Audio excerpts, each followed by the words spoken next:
We're the Seven, Earth's most mighty motherfucker. Please, please, please, no, please. Pardon my French. Fuck those fuckers. Hello and welcome to the Explosion Network spoiler review discussion of The Boys Season 1 Amazon show. My name's Dylan Blight. Joining me, Ashley Hobley. Hey Dylan, excited to be here to talk about Justice League, the Snyder Cut. Wow, you're just I just heard like 16 different people cry from apartments all around the world in tears of even being teased. Yeah, this is going to get a lot of dislikes, but yeah, we just hit the dislike ratio. Just don't even joke. They said, don't even joke. That's what we want. That's what our life is about. We need the Snyder Cut. We're not here to talk about the Snyder Cut, of course. So we are here to talk about The Boys. The Boys. You can watch this over at explosionnetwork.com or youtube.com/explosionnetwork if you would like to see our pretty faces while doing so, or if you'd rather just listen to the show. Of course, it is available as well as all of our review discussions by searching for review discussions on Apple Podcasts, Spotify, Google Podcasts, Stitcher, or whatever else you want to check out. So The Boys is a comic book series that was originally run by Gareth Ennis and Derek Robertson, released between 2000, I can't even remember, I had it here somewhere, 2002, 3 or something like that, I think, to 2006 to 2012. There we go, 2006 to 2012. And this is an adaptation, a very loose adaptation, I think is fair to say. If you've read or have gone to look at the comics at all after checking out the show. It's another series, though, that is developed by Seth Rogen and Evan Goldberg, because they also did Preacher, which is another Gareth Ennis comic book, except for the showrunner for this show is Eric Kripke, who has previously done Supernatural, and he is the main showrunner of The Boys. So there's all some behind the scenes factuals for you. In many ways, I think the comic though is like Mark Millar before Mark Millar. Like a lot of people who don't read comics, I guess, like watched the movie Kick-Ass in like 2008, and that was probably their first example of like violent take on superheroes, you know what I mean? But this edgy, predates obviously, so yeah, similar sorts of tones and stuff like that. Hey, just for sure, but still, it's superhero stuff, but it's rated R. There's lots of swearing, all sorts of swears, very violent. Fitting on Amazon, I think, is a good place because you could never adapt this comic book well on normal no, show. Definitely not on like national TV, like cable like TV, network TV. Yeah, barely on cable. I think. Yeah, it would only be like HBO or something. Apart from streaming services, the only place this could go would be HBO, obviously. So, Amazon's doing good here. Amazon's doing a lot lately to try and pick up some new shows. So I think that's really interesting. They've got this plus Carnival or whatever coming out shortly this month, I think, or whatever. Yeah, later this month. So they're doing lots of interesting and new things. And although I've only read that's my comic book history of this is I'd only read the first volume like a year ago when they originally announced the show. That's when I checked out the first volume. I thought it was okay. It didn't grab me enough to like buy the second one straight away or anything like that. I was like, yeah, I'll get back to this eventually, but it didn't like hook me hugely. I will say that I've since gone and brought volumes 2 through 6 or something. I think I just grabbed. So I've got I'm working my way through the rest now because the show has made me want to actually go back and read that, which is basically exactly what happened with Preacher as well, where I read the first volume and was like, whatever. And then I watched the TV show and I was like, fuck it. This makes me want to finish the rest now. But this, I know I've seen a lot of people on Twitter like raving, saying this is their best, this is the best TV show of the year. This is the favorite. I think that's like a very hyperbolic, a very core audience of like, I don't want to like people who don't watch a lot of TV shows or something. You know what I'm trying to say? Like, yep. These people aren't watching stuff that I would describe as the best TV shows of the year, like which is currently like my Chernobyls and Dark Season 2 on Netflix is like my things. Yeah. This is a very, very different audience, I feel, and a lot of people I see being like, this is the best show. And I'm not trying to say the season's bad, this show's bad. I just don't think it's close to it's not a 10. No, it's by far not 10. I enjoyed the season. I think the thing that I enjoyed most about this show is simply just seeing these characters and just living somewhat with these characters over 8 episodes. I don't think this season does a lot story-wise. I think in a lot of ways this season actually just feels like a prologue season. You know, like it sets up a lot of things. It gets the team together because it takes like half the season to even get to the female and before you even got all the team members set up. The comic book, these are all characters with history together.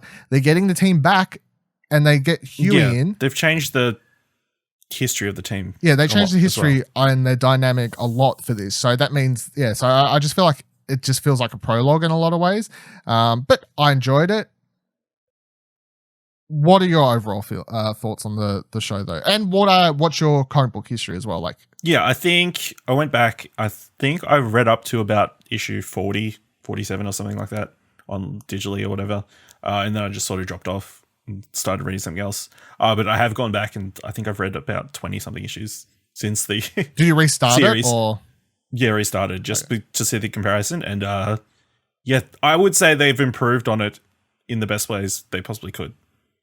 And made it possible for this show to be a thing. I enjoyed the entire season. Yeah, I thought it really solid. Had a tone that made it stand out. We're so oversaturated with superhero stuff that obviously this is so different to everything else that we've gotten so far. So it was it was short, but it definitely feels like there's room for more. Even though it feels like a mishmash of a bunch of stories, but they like getting the cream of the content put into this first season. And I enjoyed the different twists from the original take of the stories because comic, yeah. I think I suppose for anyone who hasn't checked out the comic after watching it or had never read the comic book originally, the thing about the main comic, and this is somewhat the same, I guess, for Preacher as well, is that they're just comics written over time, and that they're just trying to be edgy. They're written to be edgy. Yeah. Also, I'll note that The Boys could not come out today because there's a lot of homophobic stuff. Yeah, and Preacher is very much the same as well. Lots of jokes and storylines doing stuff there that just would not work today at all. But also, like, even apart from that, just there's not much character building and stuff. It is just more about the jokes. Even if the jokes aren't funny, they're just like about boundary pushing stuff. Whereas this show, obviously, it adds a lot more human to the characters and story. And I mean everyone, even the 7, the boys, whoever. So the changes to the female story instead of just being this like kind of stereotypical force of nature, Asian, silent Asian girl or whatever you want to call it, assassin character, which is a stereotype as much as people don't want to believe it is. Instead of just being that, they add a lot more a reason to that in the TV show version and like why and these sorts of things. They add more to even just Billy. They make Huey more interesting. And Huey in the comic is probably the character that I get so far as much as I've read, because I'm up to like I went back, reread the first volume, and now I'm nearly finished the second one. It's like up until that point, Huey's like the person who's got the most going for him. Because at least he has the whole girlfriend thing. The comic starts the same way the TV show does, with Huey's girlfriend dying to A-Train and stuff like that. So he's not Scottish anymore. Yeah. Which I think is a good move. It felt weird for him to just be ripped away from Scotland and brought to America at the start of the series. Felt weird. Yeah. It doesn't make much sense. And before we dive into, because I want to go over all the boys and discuss what we thought about each character's separate stories and the actors and so on, and then do the same for the 7. Before we go over that, because I'm not going to go over every single side character and bit piece and stuff, but the one great piece of trivia and casting they did for this show is casting Simon Pegg as Huey's dad. And that's solely because when the comic was being made, the character of Huey was based on Simon Pegg's likeness or appearance, however you want to word it. So, and very much, if you go look up what Huey looks like in the comic, you can tell it was based on Simon Pegg. And in the rereading the first volume of a week, because I completely forgot about this, they even note that there's an opening. Simon Pegg has an opening what you would He call does it? a forward or something. Forward, yeah. Simon Pegg as a forward, talking about how he found out his likeness was being used and all these other things. So him being cast as Huey's dad is kind of this like fun nod to, of course, Nice nod, yeah. the history of the comic and the people that read the comic as well. So I thought that was kind of cool. All right, so let's jump in and go over the boys themselves. Sorry. So you got Jack Quaid as Huey, first and foremost, up front, who joins the group kind of unwillingly. He never, even the first second Billy shows up and kind of hooks him in, and then even up until he never joins the group much like he does in the comic. Even in the comic, he has a point where he's like, nah, fuck this, I might go home. But then he takes a couple days, walks around the park for a weekend, and then he joins up the group. And even up until that point, you could tell that the Huey in the comic is a lot more into the shit that they're going to be doing, the violence, the nature of the job, I guess, however you want to word it. The Huey that we get in the TV show is a lot more of a normal old Joe Blow, or however you want to call it. Works at a fucking convenience store, electrical store, security store, I guess. Has a girlfriend as the show starts, of course. They're talking about moving in together and setting up a life. He grew up loving these superheroes. He has posters of them on his wall and all these sorts of things. So he seems like a very normal person living within this world. And then, of course, his whole world gets turned upside down. And throughout the show goes on, I wouldn't say he becomes fully more comfortable with the violence and the what's happening, but the way he's naturally progressing to being part of the team makes a lot more sense and allows you to see the kind of characters instead of just being like, fuck it, let's just kill these people and do what we need to do. Like, the way he deals with blowing up, what the fuck is his name? I've got it written here. Translucent. Translucent. The way he deals with blowing up Translucent, which is a change from the comic books that he was never part of the Seven either. But the way they deal with blowing him up and these sorts of things, just he kind of has like builds up to that, and then he has like all these blackouts before that, or whatever you want to call them, and these sorts of things. So yeah, what did you think of Jack Quaid as the protagonist, or whatever, the star of the show? And he was a good entry point for people into this world. It definitely felt more natural, his integration into the boys, and sort of he's, I guess, in this iteration, he's a founding member, I guess. Like, he was more involved in the foundation of the boys. Yeah, well, they say they... Well, I mean, really, it starts with Billy using him for the sole purpose of trying to get a tracking or a listening device in the Sevens. Inside the Sevens, yeah. Yeah, and he's used straight... Yeah, you're right. He's used straight away, but then... then things happen, and he has no choice but to stick around. Yeah, basically, yeah. Yeah, I enjoyed him, and I thought he was quite good. It's not like that stereotypical weak nerdy character, whatever you want to call it. It's just he has some value. Yeah, he's smart, and he's whatever. He's not like dorky or whatever. He's just not the tough bro dude like a lot of other characters or whatever. So yeah, it fits in quite well, I think. Next person we have is Liza Alonso as Mother's Milk. So we don't actually get to know much about this character in the show. We know that he has history with Billy. We know that he worked on the team in the past. We know that he has a family. He has a wife and daughter who he fucks. Billy kind of causes him to fuck everything up there this season. And good change from the comics as well, because in like the comics, his daughter's like a stereotype as well. Really bad, like stereotypical teenager or something. Yeah. Actually, I remember now. Yeah. They mention something though, unless I missed something. They do at some stage mention that he has a reason to want to go after superheroes, like that. They all do, of course, but I didn't. Unless I missed it, like they never in the show. I don't think they did explain what that is. They didn't do that, and they didn't explain why he's called Mother's Milk. Yeah. Well, they don't really need to. Fuck it. Like, it's a nickname. Just leave it a guessing game. Leave it a guessing game. I mean, he never shows any reason why he would be called Mother's Milk. I guess so. Yeah. Yeah. Season 2 coming soon. That's the thing. I'll also mention that obviously in the comic books they're all super, super strong. Like they all use the Compound V or whatever. That's the name of the thing. So they're all like super strong, so they can actually fight the superheroes. In this, they're just normal. Well, for the most part. They said when they announced the show they were going to try to make this more grounded, as far as you can go with the concept as it is. I still don't think that doesn't mean that in season 2 that's not a road they could go down. You know. Yeah. That Compound V is in the show, and they at some stage are going to have to fight the Seven, especially Homelander, obviously. How the fuck do they do that if they don't discover a way to be able to fight them on their level, you know? So I don't know if that counts as a spoiler or not, but no, I mean, that's literally issue 1 of it's the just logic comic. So, Mother's Milk, fine, interesting. He's kind of like one of the more grounding members. Like he seems like a pretty down to earth. The voice of reason. Voice of reason. Yeah, that's a good way to go about it. Then we have Tomo Capone as Frenchie, who they make a lot of changes, I guess, from the comic. In this, he's a lot smarter, nicer. You can understand what he's saying. Yeah.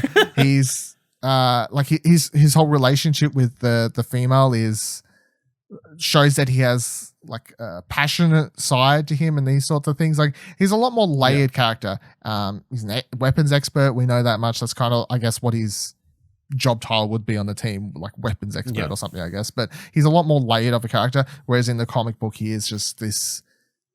Him and the female are the muscle. You know, they're the go crazy, fucking kill everyone, do what you need to do, blow shit up, and you can't understand what he's saying half the time because they do this they write him as this very like stereotypical. Well, everything in that comic is written stereotypical, let's be honest, and they write him as this very stereotypical like Frenchman, and he's just constantly like saying all these very French sayings and stuff. But yeah, he's I really really enjoyed him, and I really enjoyed the changes they made to him, and I really enjoyed especially the stuff they do with him and the female, and show that he has this passionate side to him, and that passionate side is relevant for the history between him and Mother's Milk, because we gather that passionate side that he's had was the reason that something went awry last time they got this team together, which caused I can't remember the character's name. Mallory, yeah. Which they changed from a male to a female from the comic as well as another thing. Another person, yeah. Yeah. They caused her grandkids to be killed. And they all blame, Mother's Milk blames him for Frenchie. For, we can gather a similar situation, because that's why he starts getting really upset about when they're chasing after the female in that episode, Naya. They changed the plan or whatever, yeah. They changed the plan and all these sorts of things. So, yeah, I quite enjoyed it. How do you feel about him? Yeah, he was fine. I mean, there wasn't too much to him. Obviously, he was just fun. He's got good interactions with, like, Huey and stuff. Obviously, he set up that he figured out how to blow up Translucent at the start, which was amusing. Yeah, it is amusing. That's one way, one way to put it. So then we've got Karen Fukuhara as the female. Which is someone who was experimented on by not the Seven, not Homelander puts together, I guess, to make terrorists. To make terrorists and terrorist groups, yeah. Yes, send these terrorists out, which is what she was going to be doing eventually, I guess, because she's stolen from this. As we find out, she's stolen from this terrorist group over I can't remember the name of terrorists, Twin Dragons or something like that. I can't remember now, but we find out that the reason she was part of them originally was because she was stolen from her family anyway. Like she was stolen from then, forced to join a terrorist group, and then stolen from terrorist group, experimented on, and forced to nearly go to be a terrorist, unwillingly turned into a villain. So she's got a pretty fucked up history, which is really sad, of course. So she doesn't get much. She shows up really later in the season, but I like the couple scenes we do get to see of her, like kind of growing as a character and becoming more comfortable with everyone. And that's what I'm saying, her relationship with Frenchie and these sorts of things. And then even that last scene she gets in the hotel room before they get captured, with her like combing her hair and like kind of rediscovering herself and getting out of, like, I guess the good description would be the feral state she was in, I guess. Yeah. She's like coming out of that there. So I thought all that was really good. And, you know, once again, another really good change from the comic, I feel. She's more of an actual character, not just a stereotype, not just this wild beast thing that's like, oh, she works for the fucking mob and she kills people and whatever else. So Yeah, so they moved it to be more of an origin story, which I think works better.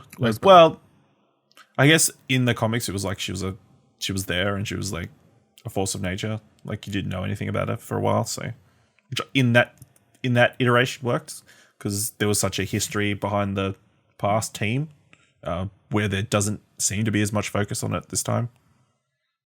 Past, what happened in the past. No, I feel like they kept teasing stuff about the past in this, but then of course you see Mallory in episode 7 or whatever, and they kind of confront that and deal with that, and it's like you don't need to know more about what happened. It doesn't matter. They kind of confronted it. It's over now. So yeah.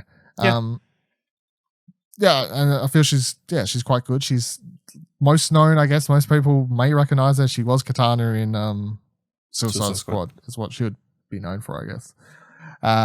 Then, of course, the leader of the boys, Carl Urban, as Billy Butcher himself, the main love for this show. You know, he's definitely. I feel like you could be like, oh, but you know, Anthony Starr as Homelander is a standout as the leader of the Seven, or Carl Urban is a standout as the leader of the boys. Both kind of are to me the biggest and best performances and draws of the show. But yeah, Carl Urban really eats up this performance. He really, you know, he puts it on, and you have to, because I mean the character's written that way in the comic. You know, they're not. It is even somewhat toned down from the comic. It is toned down. And like, it still seems... In the comics, he's like banging the FBI director every other comic, so... Yeah, fucking come here, you fucking slag. Oh, fuck you. You want to fuck me? Don't you know, like... Yeah, and really, all so derogatory terms and that sort of stuff, so... Yeah. It is toned down, but it's saying something where it's like, it's toned down, but he's still just so, like... Still got the same energy or whatever. Yeah, the same, whatever you want to call it. And he's really, really good. I mean, I like Carl Urban. I think he has great range. He's proved to have great range, and I think this just adds to it, because in my mind, you can look at him in like fucking Star Trek and then compare it to like Judge Dredd, and I'm like, I love him in both He these played things. a whole movie where he had helmet on his face. Yeah. And he was great. Skills. And then, yeah, seeing him in this, I'm just like, yeah, Carl Urban is underrated actor, I think. And maybe not after this. Maybe this is the thing where people are like, yeah, Carl Urban's really fucking great. But perfect casting, I guess, is the thing for him. He does an absolutely fantastic job, and he's just a force to be reckoned with throughout this season. And I can see him, I think the thing that works the most is I can see him face to face, like fighting Homelander eventually, you know? I think that's like the most important thing. I could believe him eventually kicking. Well, not right now, but hopefully. Eventually. But yeah, hopefully eventually kicking Homelander's ass. But yeah, what do you think of Carl Urban? I mean, he's Carl Urban. What more do you could ask? Yeah, great. Everything is great. Yeah, and he felt more focused, or more not as much of a psychopath. I feel like as the version in the comics is. Yeah. He's got a little bit of a heart. They get straight into the history. It's like you feel for him. You're like, why is he being such an asshole? Why is he using these people? But the second episode 3 or whatever, they explain like wife raped by Homelander, suddenly went missing. Like you understand his one-man mission for revenge. Like you understand like why he's on this road, I guess. So it works. And of course, the ending, the reveal and everything, that's really like gonna throw a spanner of the works for where we go in season 2. Huge, because it's completely different to the comics. Yeah. Like the comics is the lie, is what the lie is in the show. That's what happened. So crazy. Yeah, they in the comics, his wife is pregnant with the baby, and it aliens. It aliens, he says, and he has to kill it. Yeah. Yes, I'm really interested where that goes. So then let's get into 7. So first up, we had Alex Hassel as Translucent for 3 episodes he was in, or whatever it was, 2.5, 3, whatever. I don't know. Do you include the one where they just have his remnants? No. Is that included as a performance? I don't think that no, then 2 episodes. No, yeah, 2 episodes. He was really good. He was like, of course, our like kind of introduction. He was like the hero the villain hero, whatever the fuck, that we saw the most for those first couple episodes, and it does a good job of like showing that these guys are fucking pricks. Just listen to this guy talking. Because at first you kind of, I guess as a viewer, if you don't know if you're not straight away believing what you're being told, like they are evil, like you could be like, oh, maybe this guy Billy the Butcher's full of shit. But then they get in translucent, and then like slowly, kind of like as Huey does, you listen to him, and it's just like this guy's so full of him fucking stuff. Like this, and you keep getting told things that they do and things that they done, and Hassel does this really good job as playing this snide fucking worm of a character, I guess, you know? Yeah. Pervert and that sort of thing, yeah. Yeah. I enjoyed that first fight, like with the Invisible Man, pretty much. I thought they pulled that off pretty well. I mean, I presume on set it was just someone in a giant green screen suit, but yeah, when you put it to when you want an invisible person, it's like it looks cool to watch. Yeah. Shove an electric wire up his ass. And I enjoyed the solution to the how do you kill him? Put a bomb up his ass, yeah. Yeah. Like how he was watching that turtle video, and that's what made Frenchie think of it. He's like, this fucking turtle video. Yeah, I'll stick dynamite up his ass. That's it. That's what I'll do. It's obvious. It's so obvious. Obvious. Then we have Nathan Mitchell as Black Noir.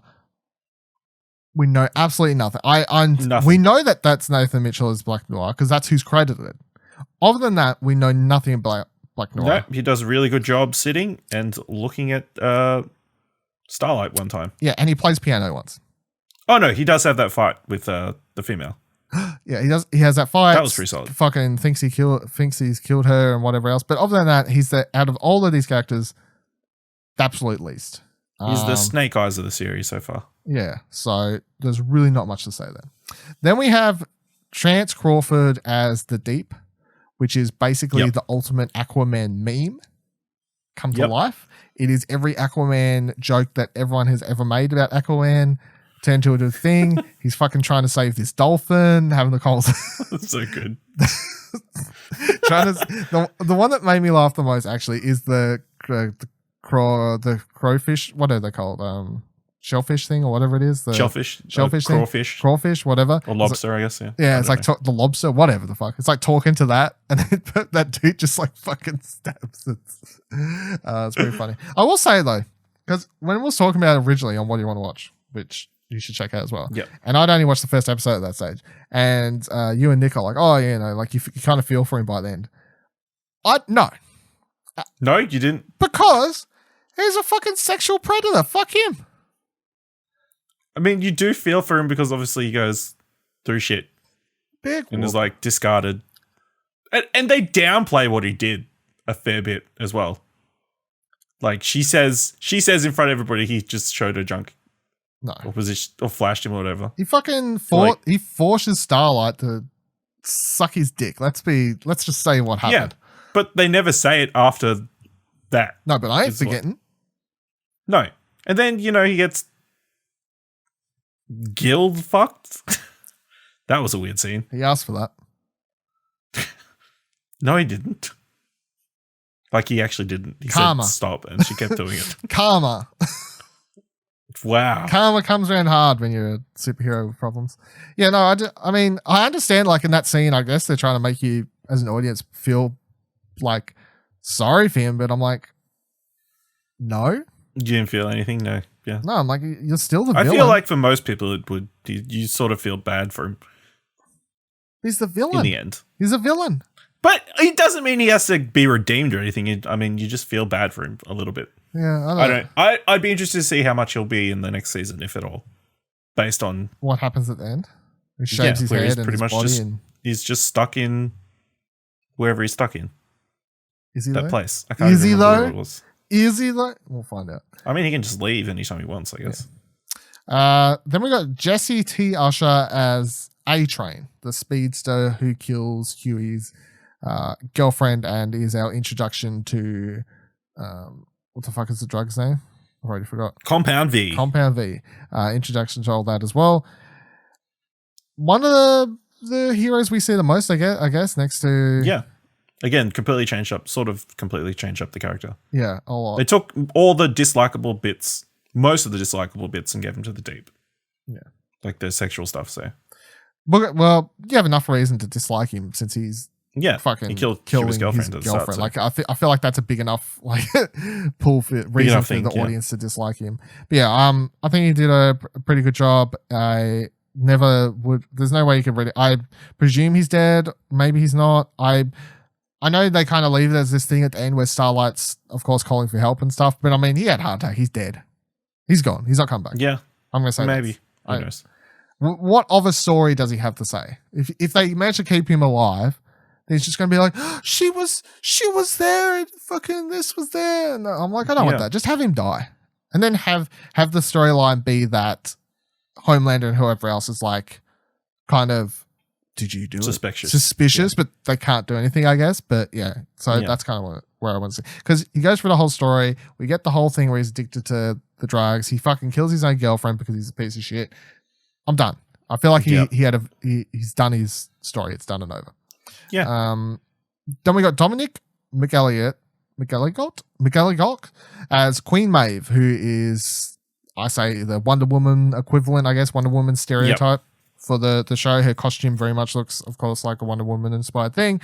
A character which I think has a lot of potential to grow as the seasons go. For a lot of this season, she doesn't get to do sweet fuck all, really. It's not until the episode where her and Homelander go onto the plane that you kind of get to see you're introduced to the possibility of her being a redeemed hero. You never actually see her do anything terrible in the show. No.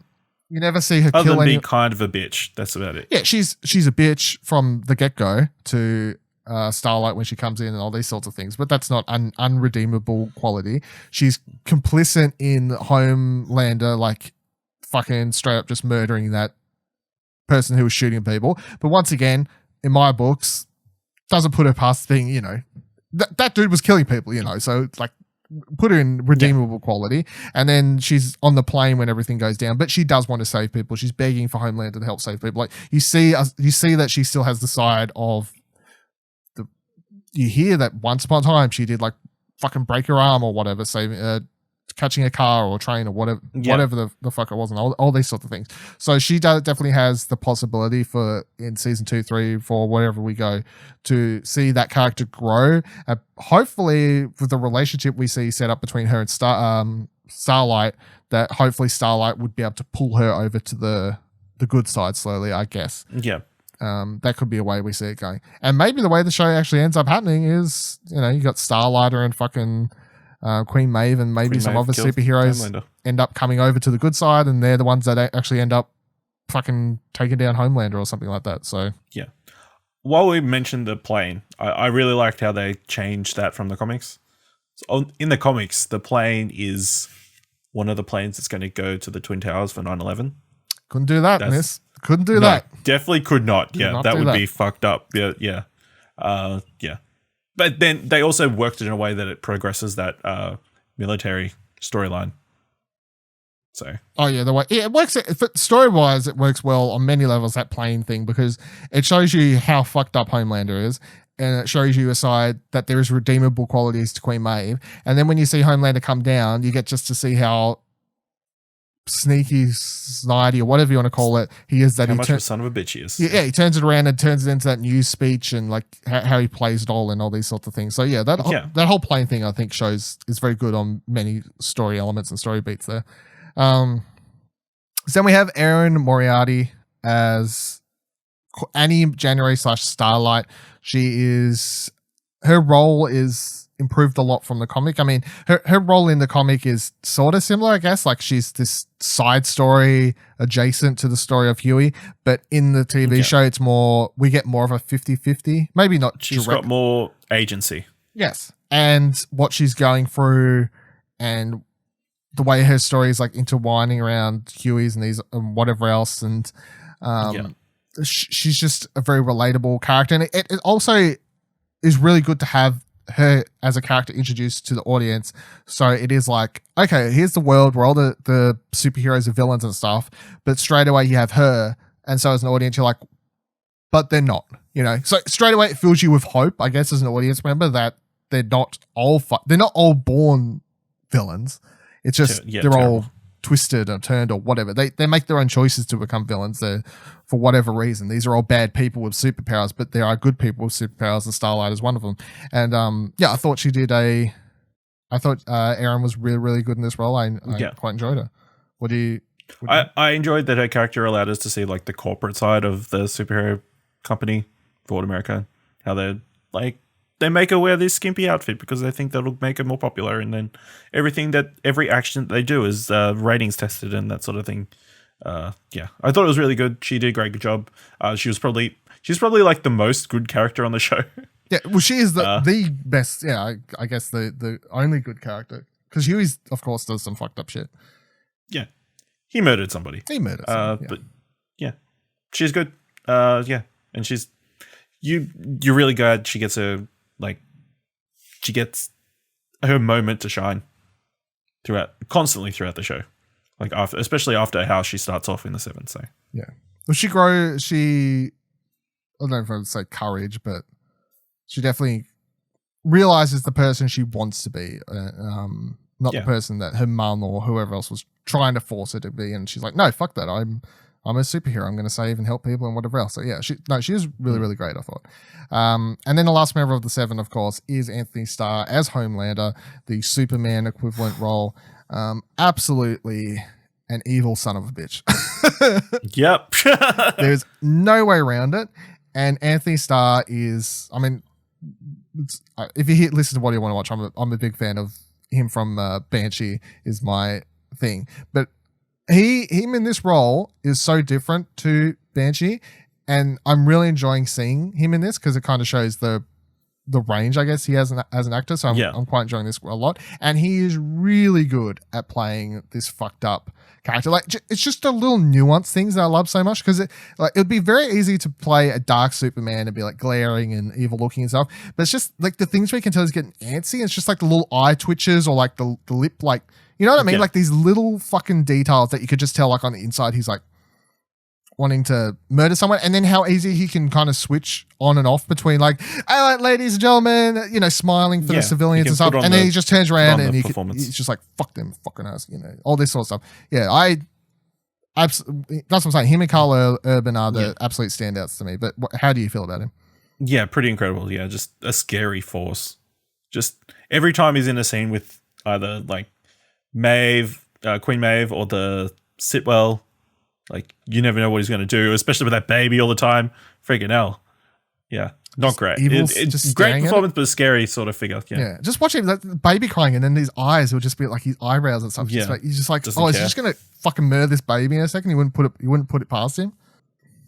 Yeah, I am. They kind of do him so well because he's so fucking evil that you cannot wait to see him die. You know, so as an audience member, it's like you're kind of hooked into this journey, just wanting to see him killed. as fucked up as that sounds, but it's like to have such a good bad guy and have someone so good at playing the bad guy that you just it is like that Game of Thrones effect. You know what I mean? Like Game of Thrones, one of the reasons people loved watching it is because as much as you hated the villains, the reason you watched is because you're like, oh, just fucking kill that fuck, you know? And I think he has a similar sort of effect to that. Just like, I can't wait till this fucking prick dies. But he's so much more powerful than ever Game of Thrones. Well, yeah, you saw him fuck up all the terrorists or whatever. Yeah, that's true. Yeah. That was a scene. That was a scene, yeah. So going off this, I'm going to switch this around a little bit here, but I have this whole thing where I was trying to pitch this to some people recently, and I was saying, comparing it to Watchmen. And I want to know if you feel like this is or how you would describe this show, I guess. Because I don't think the comic is anything like Watchmen, obviously. The comic of Watchmen is a very serious work of literature. The comic of the boys is fucking dick jokes and fucked up blood guts, whatever else. But I'm only comparing the TV shows because I think they're both like shows about superheroes, but they're not superhero shows in quotation marks. You know, they're not your stereotypical superhero stuff. And they're trying to have a say about, like, you know, it's like, who watches The Watchmen? It's like, what would happen in a real world? Watchmen's about what would happen if there was a real life Superman or something like that. And that's what you get with Mr. Manhattan, and who would control them? What would the government do? All these sorts of questions. That's what Watchmen is. And the TV show version of The Boys is a lot more serious about asking, like, well, if we did have superheroes, yeah, look at all the fucking corporations in the world. They would try and monetize them. What would people with these powers do? What if all the people who got powers were fucking psychopaths and all these sorts of things. And I feel like the show is sort of similar in that fashion, or do you think it's like a weird comparison to make? Because that's literally how I've been pitching it to people. I mean, it is a weird comparison because obviously Watchmen has it's set at such a time, and then it's got all these other layers and that sort of thing to it. But yeah, I can understand where you can see comparisons of it being a non-conventional superhero story. Yeah. Well, what would you? Because I'm like, how would I pitch the show? Yeah. Well, how would you pitch the show to people? Do you reckon? I would just say it's a show about an evil Justice League. You're not very good at pitching. I feel like that's just the easiest pitch. Yeah, I guess. Just to get people in the door. It's like, what if superheroes were sucked? I know. Whenever I'm trying to pitch people, because they always do that thing of like comparing it, like if you like Thing, then this thing is like Thing. So my thing in this case is Watchmen. That's my closest thing I could think of. I think that's probably the closest comparison. I can't, like, none of the Marvel stuff well, I guess Justice League, like the scene where Superman goes crazy, but that's about it. I guess so, yeah. Because it's like, you could be like, but how about like Kick-Ass? Because that's a mature thing. But it's like, it's nothing like Kick-Ass at all. Like, no. Yeah, so. Kick-Ass, they're like celebrating superheroes. Yeah, exactly. Now, talking about where we kind of wrap this up and where we see it going into season 2 as a whole. So I'm going to throw it out there straight away. We see Giancarlo Esposito introduced briefly as Stan, who's the CEO of Vought Industries. He's definitely going to be one of the big players for season 2. Yeah. He's a big actor. I don't see they're going to introduce him as... Well, they killed off the main, like, Vought American person. So somebody has to fill the void. Yeah, and I think if that's how it's going to work out, that Homelander's then going to be dealing a lot more with him. That's going to be really interesting dynamic, because the way they introduce that character and the way they have that one scene where he has that script written for him and he chucks it in the bin, and then she points out that Stan wrote that script, and Homelander's like, he like turns around, he gets that script. So it kind of shows you that even he's somewhat afraid of Stan. And I'm like, does this person have superpowers or something? Like, is there some reason that he's more afraid of him? Like, what's going on there? And then we get that brief scene where teases there's some sort of power play there, and he kind of sits up in his office all day and never leaves or something like that. So I think he's going to be a big player in the next season. But how do you reckon we're going to go with season 2? Now, you've read a lot more of the comic than me, obviously, so I have no fucking clue. Well, obviously they've got to resolve that last cliffhanger with the kid thing. Yeah, with him revealing that Homelander's got a kid who's pretty much Homelander Jr. So I suspect he whisks the kid away and they go live, him trying to groom him into his protege, I guess. And then I suspect that doesn't end well. Yeah, I don't know how that all plays out, because I'm like, will Homelander just literally kill his wife there in front of Billy? Is that what's going to happen? And he's going to take the kid and fuck off? Will Homelander purposely not kill Billy because he just wants to kind of torture him by... He thinks he's beneath him or whatever? Yeah, like literally just wants to kind of... Well, I feel like he enjoyed like the confrontation, so... Maybe something to do. Yeah. Get bored a bit. So yeah, I don't know. He believes he's so untouchable that, like, for somebody to try and do something to him... he set off a bomb in his face, and he that's true. Got them both away. So that also showed how Billy gave zero fucks as well. If he took also, that baby is surely dead. Oh yeah, for sure. There's no way that baby survived. It was in the same room. They got blown outside or whatever. Yeah, I don't know. I honestly don't. Well, so we have Billy over here with Homelander and stuff like that. It's like, how the fuck does that resolve? I don't really know. All of them are going to live for some amount of time. I definitely don't see anything crazy happening right there and then. Maybe Homeland just takes off with the kid, but leaves Billy with his wife there, because you need to have that conversation between Billy and his wife to find out why, they need to have a confrontation and a talk about why she's been hiding him and why she kept the baby, why, you know what I mean? Like, there needs to be some sort of conversation resolution. Why she didn't come for him for help or anything like this. Like, was she forced to? Was it her choice? Blah, blah, blah, blah. Need to have all these things play out. And then, of course, you got the A-Train thing with Starlight. As I said, I just want Starlight to A-Train to die. Starlight's then going to go back and pretend to play knights with everyone else for as long as she possibly can, I guess. And then we got Huey and the rest of the team officially running off. I guess they meet up with Billy at some point and they start their plan of action, what's next. But I don't, because in this season, they only show, it's like, there's the 7 and that's it. They never tease any other like mini superhero. Well, there's the teenage kicks that A-Train used to be on. And they then do briefly mention Haley Joel Osment's person used to be on and that sort of thing. I guess they do briefly. There's a couple of smaller teams, but there is a whole world of different superhero teams and stuff that they haven't explored. Yeah. So Which they potentially they could do that, but I feel like they're so focused on the 7. Yes. I'd be surprised. That's my thing. Unless they start working for the FBI. Like, that's my thing. or CIA, whichever one it was. With how fast this season kind of got them all to confront, you know, like, I'm just like, how do you string this story out for too many more seasons without it? How do you it repeating explain on itself, yeah. that if they're off killing other superheroes or whatever, that Homelander at any stage doesn't just find them, kill them, and all sorts of like. I'm ready to be proven wrong, but I just feel like having this season so fast, be like, here's a confrontation, here's the thing, blah, blah, blah, blah. As much as I said before, it kind of feels like a prologue because it spends so long setting up the team. It also feels like the second last chapter somehow. You know, so close to the end, yet so far.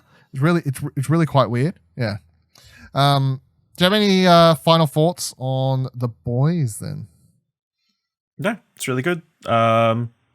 I'd be interested to see if they add more people to the 7 because now they're down to 5. The 5. So had to change our name. Don't think for branding reasons they can keep it at 5. I don't think they can either. But yeah. Thank you for joining us on this review discussion. Make sure you give the video a like if you're watching the video version over at youtube.com/Explosion Network and subscribe to the channel if you haven't already. You can follow me on Twitter at Vivaladil, VIVALADIL, and you can follow Ash on Twitter at Ashley Hobley, ASHLEYHOBLEY, and you can follow Explosion Network on Twitter at ExplosionPod. Check out explosionnetwork.com for all our other reviews, news, videos, and podcasts, including What Do You Want to Watch, our movies, TV, and media podcasts, which you will find on all podcast services as well as YouTube. If you have any thoughts about anything we've talked about today, drop them in the comments below and answer this question or tweet your answer to it. Should they add Terra in the next season? The answer is yes, they should add Terra. In case you don't know, Terra is the dog's name from the comic book. Oh, yeah. Yeah. Ash's face was like... You see him briefly. Ash's face was like, what? But no, they should add Terra to the comic. They haven't done it because Terra does some weird... He was in the flashback. Yeah, but I want him part of the team. He's part of the team. Maybe he died. No, he's part of the team. Maybe he was killed. Terra's part of the team. I want him back. Yeah. Should they add Terra? The answer is yes. Thank you. We'll see you. More dogs for shows. We'll see you in the next one. Bye.